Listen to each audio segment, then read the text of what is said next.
بسم اللہ الرحمن الرحیم۔ شروع کرتا ہوں اللہ کے پاک نام سے جو بڑا مہربان نہایت رحم والا ہے۔ دیکھتی آنکھوں اور سنتے کانوں کو السلام علیکم۔ بہنوں، بھائیوں اور بزرگوں، آج کی ہم اس اسلامی معلوماتی ویڈیو میں ہم صوفی فکر کے ایک اہم شخصیت ابو سعید ابو الخیر کی سوانح یاد کو پیش کر رہے ہیں۔ اس کی زندگی کی کہانی الہی محبت علم کے اصول کا ثبوت ہے۔ ان کی تعلیمات اور اس تاریخی سیاق و سباق کی کھوج کے ذریعے جس میں وہ رہتے تھے، ناظرین صوفی طریقوں اور عقائد پر ان کے اثر و رسوخ کے بارے میں گہری سمجھ حاصل کریں۔ ویڈیو کو پورا دیکھیں۔ تو دوستو، ابو سعید ابو الخیر یا ابو سعید ابو الخیر، جسے شیخ ابو سعید کے نام سے بھی جانا جاتا ہے، ایک مشہور فارسی صوفی اور شاعر تھے جنہوں نے صوفی روایت کے ارتقاء میں بڑے پیمانے پر تعاون کیا۔ ان کی زندگی سے جو کچھ معلوم ہوتا ہے، اس کی اکثریت کتاب اسرار التوحید سے آتی ہے یا اتحاد کے اسرار۔ محمد ابن منور جو ان کے پوتے میں ہے، ان کی وفات 130 سال بعد لکھی گئی ہے۔ ان کی وفات کے بعد 130 سال بعد لکھی گئی ہے۔ یہ کتاب جو فارسی میں ابتدائی صوفی کی ایک اہم تحریر ہے، ان کی زندگی کا ریکارڈ مختلف ذرائع سے کہانیوں کی صورت میں پیش کرتی ہے، اور اس میں اس کے کلام کا مجموعہ بھی ہے۔ ان کی زندگی کے دوران کی شہرت پوری اسلامی دنیا حتیٰ کہ اسپین تک پھیل گئی۔ وہ پہلا صوفی مصنف تھا جس نے عام محبت کے نظموں کو بڑے پیمانے پر تصوف کے اظہار اور روشنی کے طور پر استعمال کیا، اور اس طرح انہوں نے فارسی صوفی شاعری کی بنیاد میں اہم کردار ادا کیا۔ انہوں نے اپنی زندگی کا بیشتر حصہ نشاپور میں گزارا۔ ابو سعید عظیم خراسان کے ایک گاؤں مہینے میں پیدا ہوئے جو آج کل صوبہ اخل میں مہینے کے قریب واقع ہے۔ ان کے والد جڑی بوٹیوں سے کے ماہر تھے اور طبیب تھے جن کے تصوف میں دلچسپی تھی۔ اس کے بعد انہوں نے نشاپور شہر میں منتقل ہو گئے اور رہنے لگے، اور اس کے بعد کچھ سالوں کے بعد مہینہ واپس چلے گئے۔ ابو سعید کی باضابطہ تعلیم میں اسلامی سکالرشپ اور عربی ادب شامل تھا، جو اس نے 23 سال کی عمر تک جاری رکھا جب اس نے انہیں تصوف کے لیے چھوڑ دیا تھا۔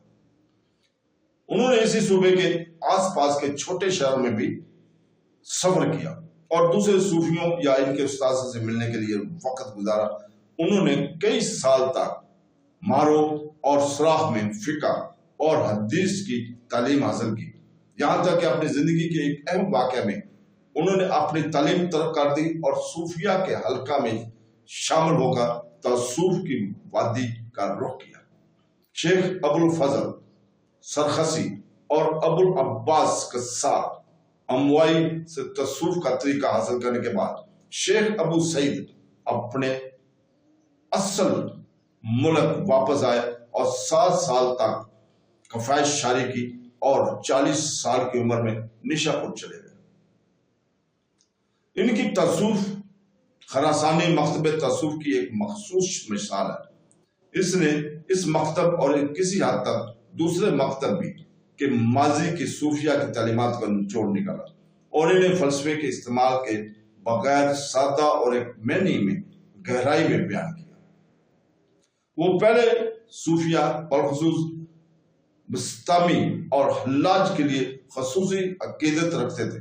مزید برآں اسرار التوحید تذکرہ میں اور نور العلوم میں لکھا ہے کہ ابو سعید شیخ ابو الحسن خرقانی کی زیارت کے لیے گئے اور ان کی شخصیت اور کفیت سے بہت متاثر ہوئے تھے۔ ان کا نظام چند موضوعات پر مبنی ہے جو اس کے کلام میں اکثر عام طور پر سادہ جذباتی نظموں کی شکل میں نظر آتا ہے۔ تو دوستو، ان کی تعلیمات کا بنیادی محور میں سے آزادی ہے، جسے وہ خدا سے علیحدگی کا وحد اور واحد ثواب سمجھتے تھے، اور جس کی طرف انہوں نے تمام ذاتی اور سماجی بدعمالیوں کو منسوخ کیا تھا۔ ان کی سوانح عمری میں ذکر کیا گیا کہ وہ کبھی بھی اپنے آپ کو میں یا ہم نہیں بلکہ وہ کہا کہ جب بے غرضی کا یہ نظریہ ان کی اخلاقی تعلیمات میں شہود کے بالکل قریب تصور کے طور پر اور ملامت کے طور پر ظاہر ہوتا ہے۔ محبوب کے سامنے ایک قسم کی بے لوثی جسے وہ اپنی سخت صوفیانہ تعلیمات میں کام اور محبت کی علامت سمجھتے ہیں۔ تو دوستو یہ دونوں تصورات ایک خاص معنوں میں جنگجو اخلاقیات کی روحانی شکلیں ہیں۔ ان کی سادگی کے باوجود ان کا ماننا تھا کہ ان تعلیمات کو اپنی زندگی میں مکمل طور پر لاگو کرنے کے لیے خدائی فضل اور ایک تجربہ کار صوفی کے رہنمائی دونوں کی ضرورت ہوتی ہے، اور یہ اعتراف صرف ذاتی کوششوں سے ہی ممکن ہے۔ ان کے تصویر جیسا کہ مختلف صوفی تحریروں میں پیش کیا گیا ہے کہ خاص طور پر ایک مسلسل خوشی کی تصویر ہے۔ دیگر مشہور صوفیہ نے ان کے بارے میں کثرت سے حوالہ دیا، جس کے ایک قابل ذکر مثال فارسی کے صوفی شاعر فرید الدین عطار ہے، جنہوں نے ابو سعید کو اپنے روحانی رہنما کے طور پر ذکر کیا۔ صوفی تصانیف میں بہت سے معجزات ان سے منسوب ہیں۔ تو دوستو بہت سی مختصر فارسی نظمیں ان سے منسوب ہیں اور انہیں قرون وسطی کے عظیم فارسی شاعروں میں شمار کیا جاتا ہے۔ ان نظموں کا انتساب ہمیشہ مشکوک رہا ہے اور حالیہ تحقیق کے باعث عام طور پر یہ خیال کیا جاتا ہے کہ انہوں نے اپنی زندگی میں صرف 2 ہی نظمیں لکھی۔ اتنے سارے اشعار کا انتساب ابو سعید کی شاعری سے بے پناہ لگاؤ کی وجہ سے تھا۔ شاعری سے ان کی محبت کا اندازہ اس بات سے دکھایا گیا جا سکتا ہے کہ وہ عام طور پر اپنی روزمرہ کی دعاؤں میں اور صوفیہ کے لکھے ہوئے عشقیہ اشعار استعمال کرتے تھے، یہاں تک کہ وہ ان کے آخری الفاظ بھی ایک لمس تھے اور ان کے جنازے میں قرآنی آیت کی تلاوت کی بجائے درج ذیل شعر کی درخواست کی گئی تھی۔ دنیا میں اس سے زیادہ میٹھا کیا ہے؟ دوست سے ملا اور عاشق اپنے محبوب سے جا ملا۔ یہ شعر تھا، یہ سب غم تھا، یہ سب خوشی ہے، یہ سب الفاظ تھے، یہ سب حقیقت ہے۔ ان سے مرسوم اشعار کی ایک اور مثال، محبت آتی اور میری رگوں میں خون بن کر آتی ہے۔